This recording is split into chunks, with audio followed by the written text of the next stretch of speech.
Ito po ang ating Bebe Pram 2-seater wagon stroller. So, this already washed and ready to use. Okay? So, pwede rin siya up to 3 seaters. Depende po yan sa laki ng mga kids po ninyo. Okay? So, ayan, as you can see, yung model namin baby, 4 years old, turning 5 years old siya, 14 kilogram.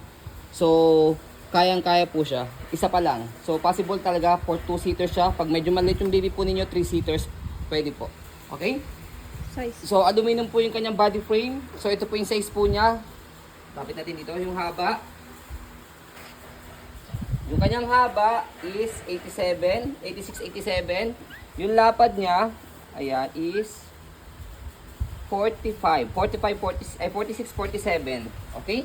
So, pakita natin yung details niya. Unahin natin sa handle niya. Ayan. So, ito yung handle niya. Tapos, adjustable naman siya. Okay? Tapos, next natin, dito. Ayan. 5-point harness. Wala naman siyang putol. Ayan. Tapos, ayan yung kanyang harness pad. Ganon din sa kabila. Wala rin po yung putol. 5-point harness. Safe na safe si baby. Okay? And then, next natin is yung kanyang kabilang side ng handle, ayan. So, sa handle niya rito, meron siyang mga tear. Ito, part ng tear. Okay, ayan. Visible tayo dyan. Pero, not big deal naman siya. Sinamahan na namin siya ng cover, handle cover, ayan, para mas protective siya. Hindi siya magtuloy-tuloy. Okay? So, next natin yung body frame niya. Okay na okay pa. Tapos, yung gulong niya, ayan, big wheels na yung gulong niya. Kaya-kaya po ito up to 50 to 60 kilogram. Lagi. Stopper. So, ayan, stopper. Ayan, functionable. Tapos, meron siyang mga pocket dito. Okay, so scroll natin. Ayan, okay. So, ayan yung kanyang kabilang side ng body frame.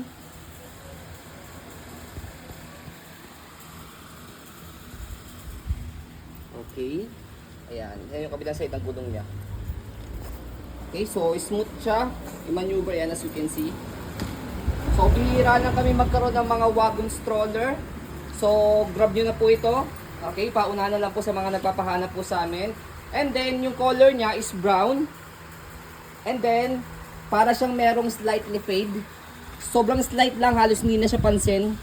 Ayan. Hindi halata. Oo, hindi siya halata. Kaya kahit sa maselang mga buyers, pwede po ito sa mga maselan po.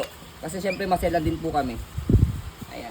Okay, selective items lang po kami. Ang kinukuha lang po namin yung mga pwede sa mga target market namin. Sa mga maseselan po. Okay? So, ayan po as you can see. Sa pag-fold muna pala. Okay na, baby? Yeah, let's go. Wait lang, fold muna ito. Meron pa isa. Okay, go. Meron pa isang kin. Ayan. So, sa pag-fold po sa kanya, yung pinaka-center niya lang dito, angat nyo lang siya. Tapos, Size, daddy. compress yung lock nyo rito. Ayan. Okay? Size. So, yung size niya. Tapos, fold nyo na lang itong handle niya. Yung kanyang lapad, ayan, 37. Yung haba, yung taas niya, siguro dito sa pinakataas na, 92. Okay? So, ayan. So, kapag inopen nyo, tanggalin nyo lang po dito sa pinaka-belt lock niya, tapos bubukan nyo lang siya. Okay? So, ayan po, as you can see, very details po kami sa aking pong pag-video. Kasi ano siya policy, no refund to exchange. What you see is what you get. So, this is Korean brand, si Bebe Pram. Nagkaroon na po kami ito before. Okay? So, ayan po, maraming salamat. Have a nice day and God bless po.